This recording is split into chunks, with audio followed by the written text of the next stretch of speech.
오늘 저희가 읽은 이 사도행전 본문을 가지고 설교 제목을 비범한 삶으로의 초대 이렇게 잡아 보았습니다. 비범한 삶으로의 초대. 여러분들은 어떠십니까? 오늘 예배에 나오신 성도님들은 지금 현재 나의 삶이 비범하다, 비범한 삶을 살고 있다, 이렇게 생각하고 계십니까? 대단할 것도 없고 특별할 것도 없는 자신의 삶과 비범한 삶을 연결하는 것은 그렇게 쉽지 않은 일이라고 생각하는 분들이 더 많으실지도 모르겠습니다. 오히려 우리 대부분의 사람들은 비범한 삶과는 상당히 거리가 있는 평범한 삶, 아니 어쩌면 평범함이라고 하는 것조차도 조금은 버겁게 느껴질 만큼 녹록지 않은 삶을 살아가시는 분들이 더 많을지도 모르겠습니다. 때로는 너무나 보잘것이 없고 초라한, 너무나도 일상적이고 지루하게 반복되는 삶 속에서 비범함이라고 하는 단어를 기억해내는 것조차 쉽지 않은 일이라고 생각하는 분들이 어쩌면 더 많을지도 모르겠습니다. 오늘 예배에 나오신 분들을 제가 이렇게 보니까 아마도 평범한 주부로 살아가고 계시는 분들이 제일 많은 것 같아 보입니다. 예수님의 제자이자 주부이신 여러분들은 비범한 성도의 삶을 살고 계십니까? 아침마다 아이들을 깨우고 남편을 깨워서 학교로, 직장으로 그냥 아침 먹여가지고 불이 나게 보내지요. 뒤돌아서면 점심이 지나가고 저녁 때 영락없이 돌아옵니다.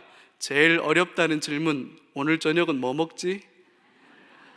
그 고민하시느라고 저녁 오늘 뭐 먹지? 이렇게 고민하시다가 저녁 식사를 이렇게 저렇게 준비해서 자녀들과 또 남편과 함께 저녁 식사를 하시겠죠. 이러한 삶이 무한히 반복됩니다. 때때로 아이들의 진학과 진로에 대한 고민, 아이들의 결혼에 대한 고민을 가지고 남들은 탁탁 대학도 잘 들어간다 그러고 내 친구 아이들은 취직도 이렇게 탁탁 한다는데 왜 우리 아이들은 이거 쉽지 않지? 하는 고민을 하시기도 할 거예요. 남들의 남편들은 때맞춰 승진도 딱딱하고 연봉도 잘 올라가고 회사에서 웬만하면 정년도 잘 보장되는 것 같고 순탄하게 가는 것 같은데 왜 이렇게 내 삶은 그런 평범하고 일상적인 복마저도 주어지지 않는 걸까 하면서 답답해 하시는 분들도 많이 계실 겁니다. 별다른 일 없이 아이들 걱정, 남편 걱정하시면서 특별한 일 없이 무한히 반복되는 주부로서의 삶 속에서 비범함이라고 하는 것을 기대하고 나는 비범한 주부의 삶을 살고 있다, 이렇게 생각하는 것은 쉽지 않은 일처럼 여겨지는 게 더 맞지 않을까, 그렇게 생각해 봅니다. 직장인들은 어떻습니까? 오늘 직장에서 퇴근하셔서 예배에 나오신 분들도 적지 않으신 것 같습니다. 우리 직장 생활을 하고 계시는 성도 여러분들은 삶 속에서 비범한 성도의 삶을 살고 계십니까? 주부들이 오늘 저녁 뭐 먹지 하는 고민만큼 어렵다는 오늘 점심 뭐 먹지 하는 고민하시면서 그렇게 지내고 계시지는 않습니까? 일정 시간이 지나고 나면 승진의 문은 좁아집니다. 그래서 웬만하면 승진하는 것이 그렇게 수월하지 않습니다. 우리 사회는 고용 불안, 그래서 언제 정리해고되고 명예퇴직 당할지 알 수 없다, 그래서 고용이 불안정하다라고 하는 것이 한국에서 직장 생활을 하는 모든 직장인들의 숙명처럼 여겨지고 있는 현실 속에서 또 나의 능력만큼 회사가 나를 대우하지 못한다, 연봉 협상을 할 때 내가 생각하는 연봉은 이만큼인데 회사가 나를 쳐다보는 연봉은 요만큼밖에 안 되는구나, 이 불이함과 부조화로움을 극복하기 위해서 나름 노력하지만 뾰족한 수가 찾아지지 않기 때문에 대부분의 직장인들도 자신의 삶 속에서 승승장구하며 특별하며 뭔가 있는 삶, 그런 비범한 삶을 살아가고 있다, 혹은 그런 비범한 삶을 꿈꾸고 있다, 이러는 것이 쉽지 않아 보입니다. 윗사람 눈치 보는 것도 힘들고 아랫사람 눈치 보는 것도 힘들고 고용이 보장되는 것도 아니고 내 미래가 담보된 것도 아니고, 그래서 참 녹록지 않은 직장 생활을 하면서 비범한 성도의 삶이라고 하는 이야기를 들으면 그것은 뭔가 나와는 상관없고 조금은 사치스러운 이야기처럼 들린다, 이렇게 생각하는 직장인들이 계실지도 모르겠습니다. 자영업을 하시는 분들도 아마 크게 다르지 않을 겁니다. 요즘 젊은 학생들은 어떻습니까? 밟고 올라서야 할 사다리가 사라졌다고 말합니다. 열정페이, 이런 말들이 젊은이들을 묘사하는 중요한 말들 중에 하나입니다. 요즘 젊은이들이 참 어려운 시절을 보내고 있습니다. 남들은 다 가진 것 같은 실력도 스펙도 별로 잘 없습니다. 우리 부모님은 그렇게 대단하시지도 않고 모아놓은 재산이 많지도 않습니다. 바늘구멍보다도 더 좁다는 그 취업의 문을 열어젖히기가 얼마나 어려운지 모릅니다. 그래서 밤낮 없이 월화수목금금금 그렇게 취업 준비를 위해서 노력하다 보면 꽃 피고 날 좋은 봄날이, 인생의 봄날마저도 그냥 지나가 버리고 어느새 30을 훌쩍 넘겨져 있는 자신을 보지요. 이제 곧 봄꽃이 필 텐데 우리 젊은이들 어떻게 해야 될지 모르겠습니다. 좋은 일이 있어야 될 텐데요. 이처럼 우리는 우리의 삶 속에서 비범한 삶이라고 말할 때 비범한 삶과 내 삶이 그다지 연관되어져 있지 않은 것 같다라고 하는 회의적인 생각을 갖게 되기가 더 쉽지 않을까 생각해 봅니다. 하지만 성경은 성도의 삶을 비범한 삶이라고 소개하고 있습니다. 성경은 이 땅을 살아가는 성도의 삶이 비범한 삶이어야만 한다고 가르치고 있습니다. 성도의 삶은 평범의 수준에 머물러 있어서는 안 됩니다. 평범을 넘어서서 비범해야만 한다고 성경은 우리에게 도전합니다. 오늘 저희가 읽은 이 성경 본문을 통해서 그렇다면 비범한 삶이라는 게 도대체 어떤 거고 나의 삶은 어떻게 비범해질 수 있을까? 정말로 별다른 특별함 없고 가진 재능과 재주도 별다르지 않고 너무나도 평범하고, 아니 평범한 것조차도 쉽지 않아 보이는 내 인생에, 내 삶에, 나의 일상에 비범함이라고 하는 성도의 삶이 끼어들 공간은 있는 것일까? 성경이 그것을 교훈하고 가르치고 있는 것은 맞는가? 한번 같이 살펴보는 시간을 갖도록 하겠습니다. 오늘 본문에 가만히 보면 비범한 성도의 삶은 예수님과의 만남으로부터, 예수님과의 인격적인 만남으로부터 시작된다는 것을 우리는 발견할 수 있습니다. 오늘 본문에 보면 나면서부터 걸을 수 없었던 한 사람이 등장합니다. 그를 지나치는 모든 사람들은 성전에 제사를 드리러 올라갑니다.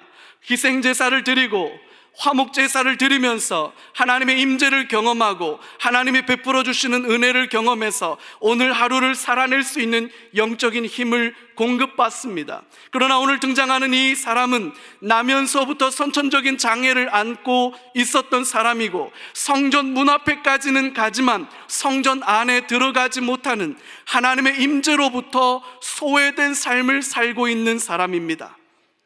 당시의 신학적이고 문화적인 관습상 이 장애를 안고 있는 이 사람은 성전 제사에 참여하는 것에 있어서 철저하게 배제되어 있었던 사람입니다. 그래서 이 사람의 삶은 성전 문 앞에까지 가고 성전 경내까지 들어가지만 하나님을 예배하는 삶과는 거리가 먼 삶을 살았던 사람입니다.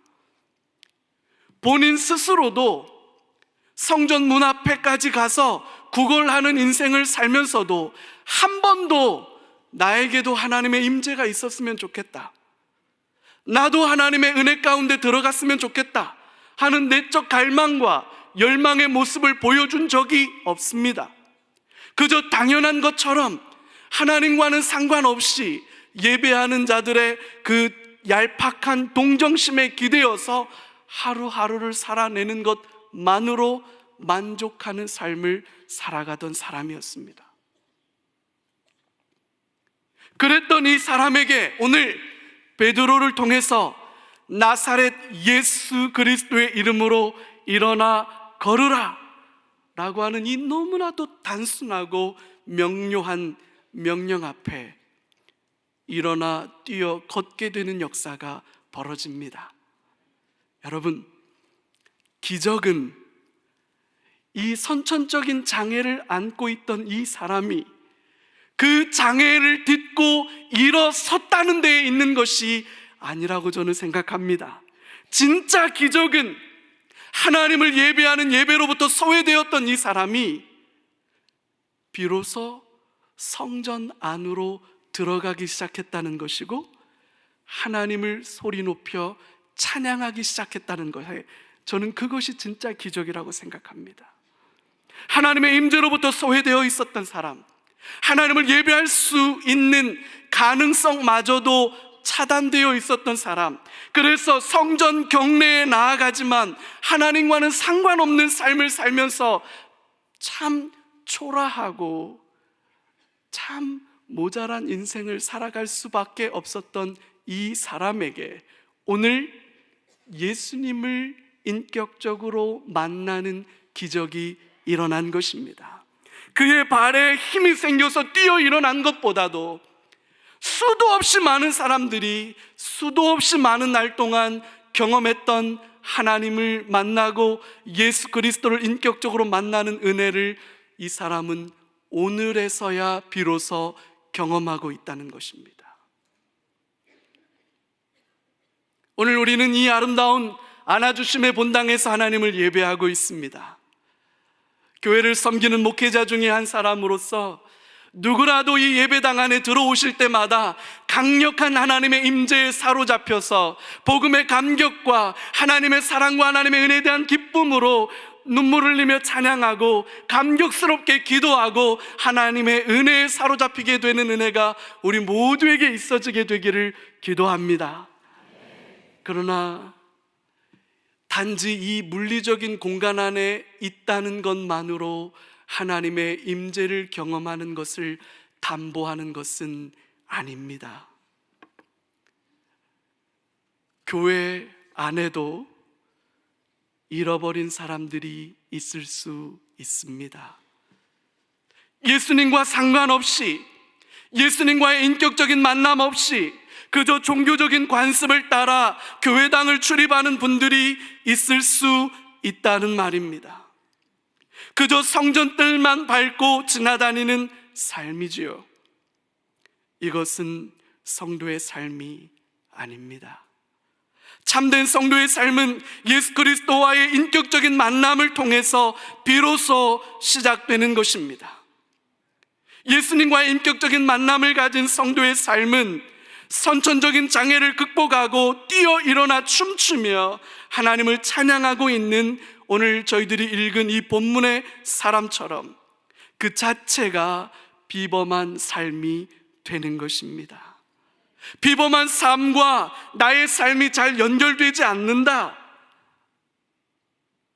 내 삶이 특별히 비범하다고는 생각지 않는다 라고 생각하신다면 저는 어쩌면 예수님을 인격적으로 만나셨습니까? 그분과 친밀한 사귐과 교제를 누리고 계십니까? 라고 하는 본질적인 부분에 돌아가서 우리는 다시 생각해 봐야 할지도 모른다, 이렇게 생각합니다. 왜냐하면 본문 속에 등장하는 이 사람이 그랬어요. 성전 경내에는 늘 있었습니다. 예배하는 장소, 제사를 드리는 장소. 그러나 그는 예배당 안에서 철저하게 하나님의 임재로부터 소외된 사람이었습니다. 교회 안에서 철저하게 주님과의 인격적인 사귐과 교제로부터 제외된 삶을 살던 사람이었습니다. 문제는, 중요한 것은 우리가 예수님을 인격적으로 깊이 있게 경험하는가, 우리 구주 예수 그리스도와 더 깊은 사귐과 더 친밀한 나눔과 동행하는 삶을 살아가고 있는가? 아마 그것일 것입니다. 우리의 삶, 성도의 삶이 비범한 삶이라고 말할 때 그것은 예수 그리스도와의 인격적인 만남, 그 주님과의 친밀한 사귐과 교제, 거기에서 시작되는 것입니다. 이제 우리 시선을 조금 돌려서 베드로를 한번 살펴보도록 하겠습니다. 오늘 본문에 등장하는 베드로의 모습은 유대인의 관습을 따라서 여느 때처럼 제9시 기도 시간에 맞춰 성전에 올라가서 기도하려고 하고 있습니다. 베드로에게 있어서는 너무나도 평범한 일상이기 때문에 새롭거나 낯선 것이 하나도 없습니다. 다만 그날따라 유독 성전 미문 앞에 앉아서 구걸하는 사람을 눈여겨보게 되었습니다. 그는 은과 금을 원하고 있었습니다. 그가 은과 금을 원하고 있는 것은 그에게 필요한 은과 금을 줘야만 한다라는 부담감으로 베드로에게 다가왔습니다. 하지만 베드로는 그 사람에게 나는 은과 금이 없다라고 말하는 거예요. 비범한 성도의 삶은 자신의 부족함을 인정하는 데서 성숙합니다. 은과 금이 자신에게 없다는 것을 솔직하게 또 정직하게 인정하는 것이 비범한 성도의 삶의 성숙입니다. 우리는 자신의 부족함을 솔직하게 인정하고 받아들이는 용기가 필요합니다. 베드로는 자신을 향해 은과 금을 간절히 원하고 있는 그 사람을 주목해 보았습니다. 그리고 그에게로 가까이 다가갔습니다. 그리고 그 사람에게 나를 주목해서 보라고 요구했습니다. 그리고 말합니다. 나는 당신이 원하는 은과 금이 없습니다. 이게 뭡니까? 은과 금이 없는데 그 은과 금을 원하는 사람에게 당신이 요구하는 은과 금을 나는 가지고 있지 않습니다라고 말하는 것은 참 어처구니 없는 말일 수 있습니다. 줄 은과 금이 없다면 상관하지 말고 그냥 조용히 지나가면 되는 일입니다. 은과 금도 없으면서 그 사람 앞에 멈춰 서고 또 눈을 마주치고 걸어와서 또 이야기를 하는 것, 그것은 적절치 않은 일일 수 있을 겁니다. 하지만 베드로는 조금은 뻔뻔한 모습으로 당당하게 그 사람에게 다가가서 그가 그렇게도 기대하고 바라는 은과 금이 나에게는 없다, 그것을 인정하고 있습니다. 우리가 비범한 삶을 이야기할 때 빠지는 함정이 바로 이 지점입니다. 우리는 비범한 삶은 뭔가 대단하고 특별한 삶이라고 생각합니다. 뭔가 특별하고 대단한 것, 탁월한 성취와 능력을 드러내는 삶이 비범한 삶이라고 생각합니다. 세상이 우리에게 끊임없이 이러한 비범함을 요구하고 있기 때문입니다. 누군가에게 비범한 삶이란, 탁월한 삶이란 놀라운 학업적인 성취를 이루어내는 것, 이렇게 말할 것입니다. 그래서 인류대학을 진학해야 하고 늘 1등해야 하고 수석을 해야 하고 학위를 가져야 한다, 이렇게 요구할 것입니다. 그렇지 않다면 비범하지 않은 것이 됩니다. 비범하지 않은 것은 그만두고라도 평범하지도 못하다는 비교의식과 열등감에 사로잡히게 될 것입니다. 또 다른 누군가에게는 돈이 많아야만 비범함이라고 말할 것입니다. 그래서 재벌, 금수저, 심지어는 다이아몬드 수저라고 하는 말들도 사람들 사이에서 회자됩니다. 예쁘고 잘생긴 것이 비범함이라고 사람들은 그렇게 말합니다. 그래서 예쁜 사람, 잘생긴 사람, 멋있는 사람 보면 야, 뭔가 특별한 게 있다라고 말하지만 나에게는 그런 게 없구나 하는 그런 생각들을 하게 되기가 쉽습니다. 탁월한 성취로 높은 지위를 얻고 명예를 얻고 어떠한 것들을 얻어내는 것, 그것이 바로 비범함이라고 세상은 그렇게 우리에게 요구합니다. 탁월한 성취를 만들어내는 것, 비범한 능력을 보여주는 것, 높은 지위와 명예와 많은 돈과 권력을 갖는 것, 우리는 그것을 비범함이라고 생각하기 때문에 우리의 삶에 비범함이라고 하는 것과 우리의 삶을 연결하는 것이 굉장히 어렵게 느껴지는 것입니다. 이렇게 세상이 말하는 비범함의 관점에서 본다면 우리는 결코 비범하지 않습니다. 아니, 어쩌면 비교의식의 열등감에 사로잡혀서 나도 남들처럼 그들이 소유하고 있는 탁월한 어떤 것들, 그들이 성취한 어떤 것들, 그들이 가지고 있는 어떤 것들을 나도 가졌으면 좋겠다라고 그것을 붙잡기 위해서 몸부림치는, 발버둥치는 삶을 살아가거나, 아니면 마치 내가 그러한 것들을 소유하기라도 한 것처럼 자기 자신과 다른 사람을 기만하는 삶을 살기도 합니다.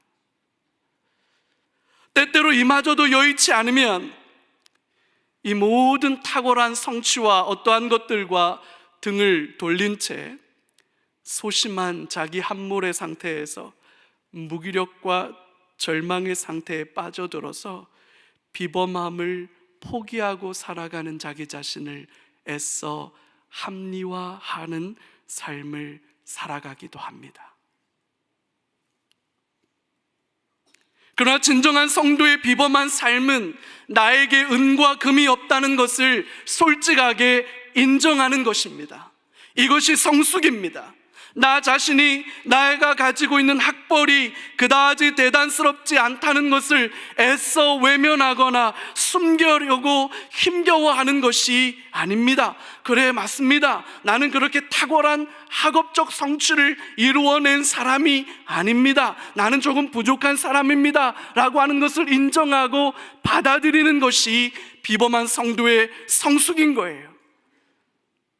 1등하는 사람이 있으면 꼴찌하는 사람이 있게 마련입니다. 모두가 다 1등을 할 수는 없습니다. 누군가가 1등을 한다면 그는 참 귀한 것입니다. 축하해 주어야 하고 그의 재능과 은사는 더 도드라지게 나타나야 합니다. 그러나 꼴찌를 하고 있는 내가 그래서 비범하지 않다거나 아니면 나는 열등하다거나 그와의 비교의식 속에 내 자신의 부족함을 외면하려 들거나 아니면 그것을 애써 가려 자기 자신을 합리화하려 든다면 이것은 비범한 성도의 삶으로 가는 성숙의 길로 갈 수 없는 것입니다. 하나님이 우리에게 적게 주시면 적게 먹는 겁니다. 집안에 돈이 없으면 별거 없어도 주신 만큼 만족하며 먹는 것입니다. 하나님이 주신 만큼 감사하며 있는 것입니다.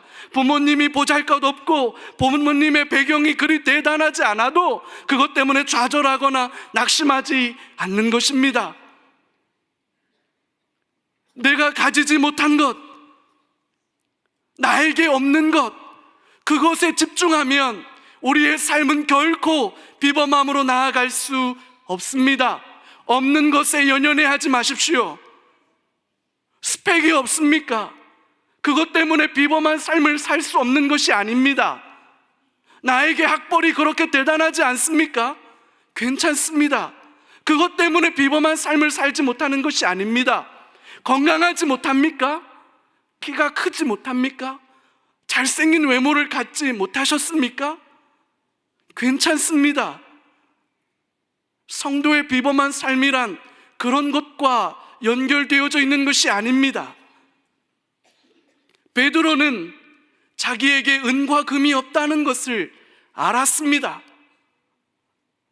예나 지금이나 은과 금이 없다는 것은 심각한 결핍입니다. 베드로는 그 결핍을 인정하고 받아들였습니다. 은과 금을 요구하고 있는 그 사람에게 가서 나를 주목해 보라. 당신이 은과 금에 대한 열망과 갈망을 가지고 나를 쳐다보고 있는 건 내가 잘 안다. 그러나 나는 당신에게 줄 수 있는 은과 금을 가지고 있지 않다. 오히려 당당하고 오히려 떳떳한 거지요. 그것 때문에 열등감에 휩싸이거나, 그것 때문에 자기 연민에 휩싸이거나, 그것 때문에 스스로를 합리화하고 도망치려 들지 않았다는 겁니다. 그것이 바로 성도의 비범한 삶의 성숙입니다. 사랑하는 성도 여러분, 없는 것에 집착하지 마십시오. 없는 것 때문에 힘겨워하지 마십시오. 인정하시고 받아들이시면 됩니다. 왜냐하면요, 성도의 삶의 비범함이란, 그 비범함의 핵심은 무엇인가 하면 바로 비범한 성도의 삶은 예수님의 부요함을 누리는 데 있기 때문입니다. 할렐루야. 예수님은 베드로는 자신에게 없는 것에 집중하지 않았습니다. 그가 가지지 못한 것 때문에 열등감에 빠지거나 무기력하지 않았습니다. 그는 자신이 가지고 있는 것에 집중했습니다. 베드로가 가지고 있는 게 뭡니까? 창조주이시고 구원자이신 예수 그리스도의 이름의 능력을 그는 믿었습니다. 그 이름의 권세와 능력으로 선천적인 장애를 가지고 태어나서 평생을 주저앉아 살았던 사람, 그를 일으켜 세우는 것은 아무도 생각해 보지 않았던 바로 그 일을 베드로는 뚜벅뚜벅 걸어가서 그의 손을 붙잡고 일으켜 세웠던 것입니다. 그러자 그 사람은 뻘떡 일어나서 껑충껑충 뛰며 하나님을 찬양한 것이 아니겠습니까? 뿐만 아니라 하나님의 임재로부터 성전 경내에 머물러 있기는 했지만 하나님의 임재로부터 철저히 소외되었고 하나님을 예배할 수 없었던 그가 비로소 하나님을 예배하는 삶으로 변해진 것 아닙니까? 이것이 진짜 기적이고 이것이 진짜 비범함 아니겠습니까? 베드로는 지금 이러한 비범함을 우리들에게 드러내 보여주고 있는 것입니다. 저는 오늘 이 본문을 묵상하면서 오늘 이 본문 속에 등장하는 진정한 기적은 장애를 가지고 있었던 이 사람이 뻘떡 일어났다는 데에 있는 것이 아니라 그 일을 해내고 있는 베드로, 예수의 이름의 권세와 능력을 믿고 예수와 동행하고 예수의 부요하심을 누리고 있는 베드로, 이 베드로가 진정한 기적이라고 저는 생각합니다. 사실 베드로의 이러한 삶은 그가 제자로 부름받았던 처음 순간부터 예견되어졌던 일입니다. 예수님께서는 갈릴리 바다에서 그물질을 하고 있는 베드로를 찾아오셔서 이렇게 말씀하셨습니다. 우리 마가복음 같이 한번 읽어보실까요? 예수께서 이르시되 나를 따라오라. 내가 너로 사람을 낚는 어부가 되게 하리라. 그렇습니다. 베드로는 어부였습니다. 물고기를 낚아서 생활하는 사람이었습니다. 하지만 이제 예수님께서 그를 불러주셨습니다. 그를 예수님의 제자로 불러주셨습니다. 예수님의 제자로 부르시면서 베드로에게 이런 이야기를 주십니다. 너는 어부지. 근데 이제 너는 더 이상 평범한 어부가 아니야. 너는 사람을 낚는 어부가 될 거야. 이렇게 말씀해 주셨습니다. 여러분, 그게 바로 비범함입니다. 갈릴리에서 어부질을 하고 먹고 살아가는 사람들은 베드로 외에도 많았습니다. 그러나 베드로는 더 이상 평범한 어부로 살아가지 않게 된 것입니다. 왜요? 이제 그는 평범한 어부의 삶에서 비범한 어부의 삶으로 변했기 때문입니다. 사람을 낚는 어부의 삶으로 달라졌기 때문입니다. 복음이 없어 죽어가는 영혼들을 낚는 어부가 되었습니다.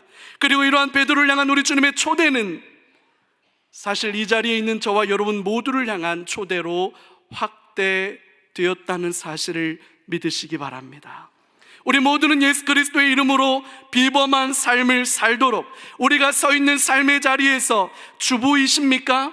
사람을 낚는 주부로, 비범한 삶으로, 비범한 주부의 삶으로 부름받았습니다. 직장인이십니까? 이제 더 이상 평범한 직장인이 아니라 사람을 낚는 비범한 직장인으로 부름받으셨습니다. 자영업을 하고 계십니까? 사람을 낚는 자영업자로, 사장님으로 그렇게 부름받으셨습니다. 젊은 청년들, 우리 젊은이들, 나의 삶이 예수님의 제자로 부름받는 그 순간 더 이상 평범한 일상을 살아가는 평범한 삶이 아니라 사람을 낚는 어부가 되도록 부름받았다는 사실을 기억하셔야 합니다. 베드로는 오늘 그 자신의 삶을 멋지고 아름답게 보여주고 있는 겁니다. 우리가 기억해야 할 또 한 가지가 있습니다.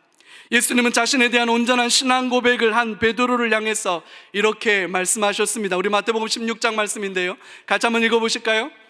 내가 천국 열쇠를 내게 주리니 내가 땅에서 무엇이든지 매면 하늘에서도 매일 것이요 내가 땅에서 무엇이든지 풀면 하늘에서도 풀리라 하시고. 아멘. 그렇습니다, 여러분. 베드로에게 예수님께서 천국 열쇠를 주셨습니다. 그리고 그가 무엇이든지 땅에서 매면 하늘에서도 매이고 땅에서 풀면 하늘에서도 풀리는 권세를 베드로에게 주신다고 말씀하셨습니다. 기억하셔야 합니다. 우리 모두는 예수님께서 베드로에게 주신 이 권세를 동일하게 받은 사람들입니다. 예수님의 이름은 하늘과 땅의 가장 높고 뛰어난 이름입니다. 천하의 모든 무릎이 꿇어 경배해야 할 이름입니다.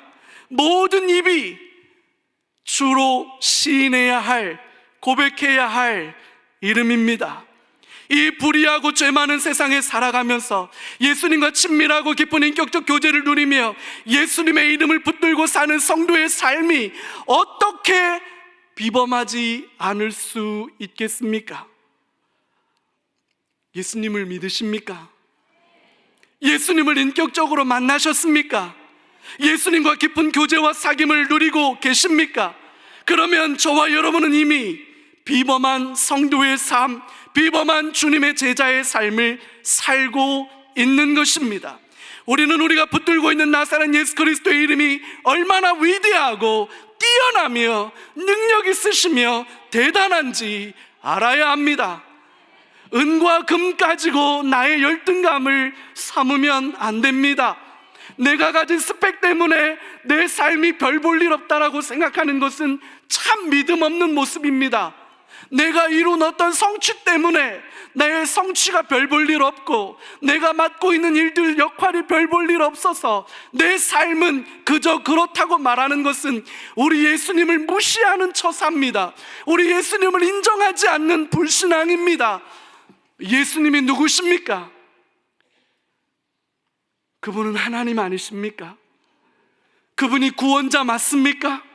모든 인류와 모든 역사와 모든 나라와 모든 민족이 그분의 이름 앞에 꿇어 경배해야 할 만큼 높고 위대하신 분 맞습니까? 그분이 나의 주님이지 않습니까? 그분이 나와 함께 하시지 않습니까? 그분이 내가 너를 버리지 않겠다고, 내가 세상 끝날까지 너와 항상 함께 있으리라고 말씀하시는 분 아니십니까? 근데 우리의 삶이 어떻게 비범하지 않을 수가 있지요? 근데 성도의 삶이 어떻게 비범하지 않을 수 있습니까? 우리는 우리가 가진 예수 그리스도 이름의 권세와 능력으로 우리 주변을 섬겨야 합니다. 베드로가 그날 그 사람을 주목해보고 그 사람에게로 다가가고 그 사람의 손을 잡아서 일으켜 세울 때 은과 금은 내게 없거니와 나사렛 예수 그리스도의 이름으로 일어나 걸으라 라고 말했던 것처럼 우리는 우리가 가진 예수 그리스도의 이름의 권세와 능력으로 우리가 살아가고 있는 삶의 자리에서 우리의 이웃을, 우리의 자녀들, 우리의 남편, 우리의 아내, 연로하신 우리의 부모님, 직장 동료, 이 땅에 아파하며 살아가는 수많은 사람들에게, 삶의 의욕과 기대를 잃어버린 수많은 낙심한 사람들에게, 아파하며 갈등하며 괴로워하고 있는 이 땅에 수많은 복음 없이 괴로워하고 있는 수많은 사람들에게 다가가서 그들을 주목해 보아야만 하고 그들의 손을 잡아 주어야만 하고 우리는 외쳐야 합니다. 당신들이 요구하는 것, 세상이 말하는 것, 그것은 가지지 않았다. 그러나 나는 더 위대하고 상상할 수 없을 만큼 놀라운 우리 구주 나사렛 예수 그리스도를 가졌다. 그리고 이 나사렛 예수 그리스도의 이름의 권세와 능력은 당신에게도 동일한 능력과 권세다 라고 말해 주어야 할 것입니다. 그것이 성도의 비범함입니다. 그것이 모든 주를 믿는 사람들의 비범함입니다. 우리는 주님의 제자로 부름받는 사람들입니다. 우리 주님과의 인격적인 만남, 우리 주님과의 더 깊은 사귐과 교제, 하나님과 상관없이 예배당 뜰만 밟고 관습적인 종교 생활을 하고 있다면 우리에게는 주님과의 더 깊은 사귐과 주님과의 더 깊은 만남과 주님을 더 깊이 인격적으로 경험하는 일들이 필요합니다. 그래야만 우리는 비범한 삶을 비로소 살 수 있거든요. 내가 가지지 못한 것에 대한 열등감, 나에게 없는 것들에 대한 안타까움, 그것들을 과감하게 인정하고 받아들이고 직면하고 내가 가진 구주 예수 그리스도의 부요하심, 그분의 아름다우심, 그분의 놀라운 능력과 권세, 그것을 발견하게 된다면 베드로가 요한이 오늘 그랬던 것처럼, 그리고 베드로와 요한 때문에 평생 구걸하는 인생을 살 수밖에 없던 초라한 그 사람에게 놀라운 기적이 일어나 하나님을 찬송하며 예배하는 자가 되었던 것처럼 그런 일들이 오늘 이 시대에도 저와 여러분들에게 동일하게 있어질 줄로 믿습니다. 같이 한번 기도하시겠습니다. 존귀하신 하나님 아버지, 감사합니다. 오늘 우리에게 예수 그리스도의 이름의 권세와 능력과 주님의 탁월함과 아름다움에 대한 새로운 도전과 격려로 우리의 삶을 비범한 삶으로 초청하여 주시고 예수 그리스도의 제자의 삶으로 불러주신 그 놀라운 은혜들을 다시 한번 상기해 보았사오니 하나님, 이 삶이 우리에게 이루어지게 하여 주시고 경험되어지게 하여 주시고 날마다의 삶 속에 누려지게 하여 주옵소서. 그렇게 일하실 주님께 감사드리며 귀하신 구주 예수님의 이름으로 기도드리옵나이다. 아멘.